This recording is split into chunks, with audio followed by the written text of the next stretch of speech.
So first of all ఇక్కడ విచ్చేసిన media మిత్రులందరికీ thank you so much. And GSK media అన్న thank you so much for supporting హరితక్క last సినిమాకి ఈ సినిమాకి. ఎందుకంటే ఈ స్టేజ్కి ఈ ప్లేస్కి నాకు ఘోరమైన అనుబంధం ఉంది. ఇక్కడ నుంచే నోటిదుల స్టార్ట్ అయింది అది ఫ్రాంక్గా చెప్పాలంటే. సో ఆ రోజు ఎందుకో ఎమోషనల్ అయిపోయినా లక్కీ లక్ష్మణ్ అప్పుడు. ఫస్ట్ ఆఫ్ ఆల్ ఒకటి చెప్పాలంటే మా హరిత గారు అండ్ గారెందుకులే కానీ హరిత అండ్ అభి అన్న, సో ఇద్దరు ఒక ఫ్యామిలీ లాగా నాకు ఫ్రాంక్గా చెప్పాలంటే. అండ్ నా 4 సినిమాల్లో కంపేర్ చేస్తే లక్కీ లక్ష్మణ్కి ఎక్కువ రెమ్యూనరేషన్ వచ్చింది, అది కూడా చెప్తున్నా. అండ్ ప్రతి ఒక్కటి వాళ్ళు లైక్ ఏం చెప్పాలి, అంటే ప్రాంప్ట్గా ఉంటారు ఏ విషయంలోనైనా కూడా.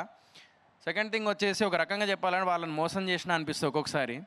ఎందుకంటే నేను ఫస్ట్ మిస్టర్ ప్రెగ్నెంట్ ఒప్పుకున్నా, సెకండ్ బూట్ కట్ బాలరాజు ఒప్పుకున్నా, థర్డ్ వచ్చేసి లక్కీ లక్ష్మణ్ ఒప్పుకున్నా. సో లక్కీ లక్ష్మణ్ అంటే boot cut Balaraju and mister pregnant 2 సినిమాలు గట్టి హిట్ కొడతా. సో అందుకే దాన్ని బట్టి రెమ్యునరేషన్ మాట్లాడితేనే నేను ఈ సినిమా చేస్తా అని చెప్పేసి సినిమా కంటెంట్ నచ్చి నేను అంటే కంటెంట్ కూడా నచ్చింది. సో అప్పుడు దాని ప్రకారంగానే రెమ్యునరేషన్ మాట్లాడుకున్నా. నిజం చెప్పాలంటే నా 4 సినిమాల్లో కంపేర్ చేసుకుంటే ఈ సినిమాకి నాకు డబుల్ అమౌంట్ వచ్చింది ఆ టైంలో రెమ్యునరేషన్ కిందికి. అండ్ కానీ నాకు అప్పుడు mister pregnant cinema first start అయినా కూడా, boot cut Balaraj second start అయినా కూడా ఫస్ట్ సినిమా లక్కీ లక్ష్మణే రిలీజ్ చేసి డేర్ చేసి. సో అలా డేరింగ్ అండ్ డాషింగ్ మెచ్చుకోవాలి first of all. And that Haritha ఒక ఉమెన్ అయ్యి ఉండి తను ఒక ఉమెన్ పవర్ ఏందో నిరూపించుకోవడానికి నాకు తెలిసి సినిమా ఇండస్ట్రీకి వచ్చింది అని అనిపిస్తుంది ఫ్రాంక్గా చెప్పాలంటే. అండ్ ఇదే స్టేజ్ మీద ప్రీ రిలీజ్ ఈవెంట్ అప్పుడు నేనేదో నాకు కొంచెం ఎమోషనల్ అయిపోయినా అప్పుడు లక్కీ లక్ష్మణ్ అప్పుడు లైక్ ఇంటికి వచ్చి కొడతా అది అని చెప్పి ఏదో చెప్పేసిన అది. సో అక్కడ ఒక వర్డ్ యూజ్ చేసిన, అది ఒక నా కొడుకల్లారా అది ఇది అని చెప్పి వర్డ్ యూజ్ చేసిన. దానికి ఇదే స్టేజ్ మీద మళ్ళీ సారీ చెప్తున్నా మీరు ఫీల్ అయినందుకు.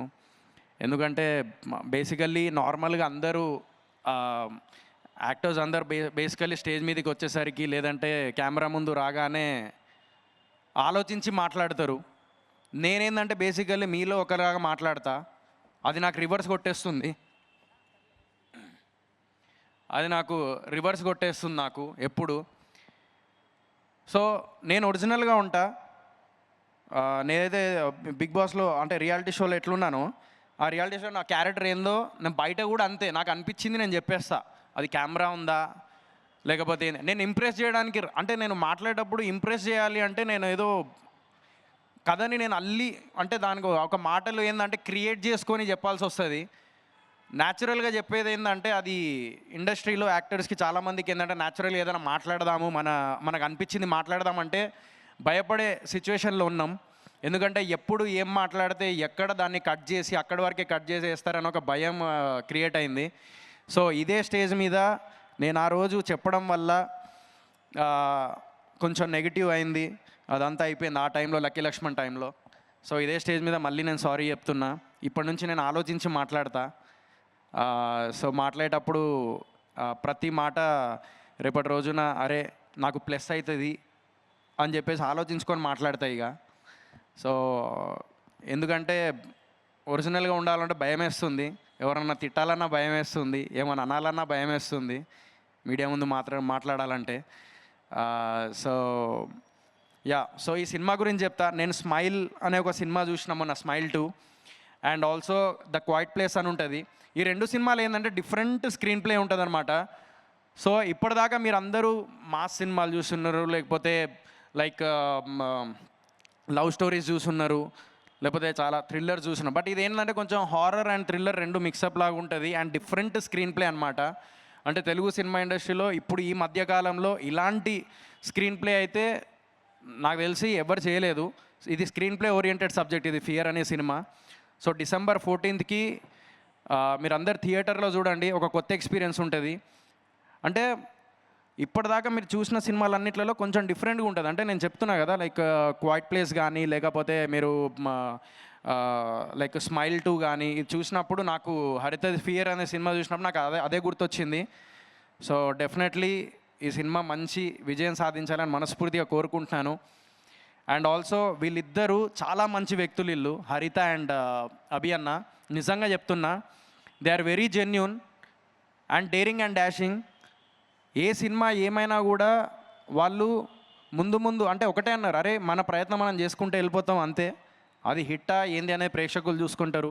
బట్ మన ప్రయత్నం అనేది మన ఇష్టంతో చేస్తే ఏదైనా రేపటి రోజున అవ్వచ్చు. అండ్ లక్కీ లక్ష్మణ్ కూడా థియేటర్లో నడవకపోయినా కూడా ఓటీటీలో బాగా కలెక్ట్ చేసింది. అండ్ ఆల్సో హిందీలో అయితే ఇంకా మంచి పేరు తీసుకొచ్చింది లక్కీ లక్ష్మణ్. ఇప్పటికి కూడా ఫేస్బుక్ ఓపెన్ చేసినా లేకపోతే ఏదైనా ఓపెన్ చేసినా లక్కీ లక్ష్మణ్ ఎక్కడో ఒక ఇది వస్తుంది, అదే లైక్ పోస్టులు అవి వస్తుంటాయి. అండ్ అంటే లైక్ ఆండ్రూ సార్ డార్లింగ్ అనే సినిమా ప్రభాస్ గారితో చేసిన ఆండ్రూ సార్ దీనికి డిఓపి. అండ్ అనూప్ రూబెన్స్ అన్న, సో మ్యూజిక్ అయితే ఇరగొట్టేసిండు. అండ్ యా, సో టీం అందరికీ ఆల్ ది వెరీ బెస్ట్. అదొక్కటే చెప్పగలుగుతా. ఎందుకంటే నేను ఇప్పుడు మాట్లాడేది కూడా నాకు ఎందుకో భయంతో మాట్లాడుతాను ఫ్రాంక్గా చెప్పాలంటే. ఎందుకంటే ఇదే స్టేజ్ మీద నుంచి నాది నోటిదులా స్టార్ట్ అయింది కాబట్టి ఆ భయం ఉన్నది ఉండిపోయింది అట్లనే.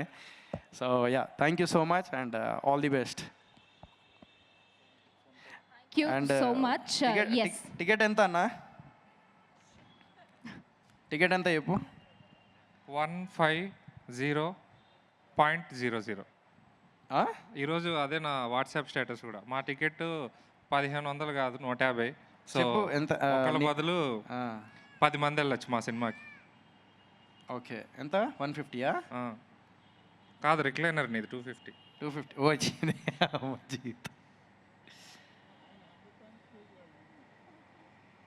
ఓకే, సో 250 కొట్టేసిన. వచ్చినాయన్నా? చెక్ చేసుకుంటాను. ఎంత గలీజోడు చూడు. చెక్ ఈ మధ్య మీకు తెలుసు కదా, ఫేక్ ఫోన్పే యాప్లో పే చేస్తుంటే పక్కకి వెళ్ళాక డబ్బులు ఉండట్లేదు. ఇంత గొరగదారేనా నువ్వు? ఇగో వచ్చింది, Sohel hero. Thank you very much. మళ్ళీ రేపు పొద్దున్న రిటర్న్ పంపు. So ya, okay, thank you అన్న. అరే ఇది కార్లో పెట్టిర్రా. Ya, Thank you so much, Sohail Garu. You are amazing. Thank you so much for your support. మీరు అడగారా నన్ను క్వశ్చన్ బిగ్గెస్ట్ ఫియర్ ఏందనేది? Yeah, please చెప్పండి. మీరు అది నేనే అడుకోవాల్సి వస్తుంది. నా బిగ్గెస్ట్ ఫియర్ ఏంటంటే మీడియా ముందు మాట్లాడేటప్పుడు ఎక్కడ నా నోటిదులు ఎట్లుంటుంది ఏందో అని చెప్పి భయం ఉంటుంది. అది ఒక్కటే పెద్ద బిగ్గెస్ట్ ఫియర్ నాది. సో అదొక్కటే, ఇంకేం లేదు. సో భయం అనేది ఉండాలి లైఫ్లో. అది కూడా ఈ సినిమా ఫీల్డ్లో ఫస్ట్ ఆఫ్ ఆల్ ఉండాలి. ఆ భయంతోనే సక్సెస్ వస్తుంది. అంటే హిట్ కొట్టాలి అని చెప్పేసి ఏదైతే తపన ఉంటుందో ఆ భయంతోనే స్టార్ట్ అవుతుంది. కాబట్టి ఖచ్చితంగా భయం అనేది ఉండాలి లైఫ్లో. ఆ భయం ఉంటేనే మనం ముందు జాగ్రత్తగా ఉంటాం నాకు తెలిసినంత వరకు. యా.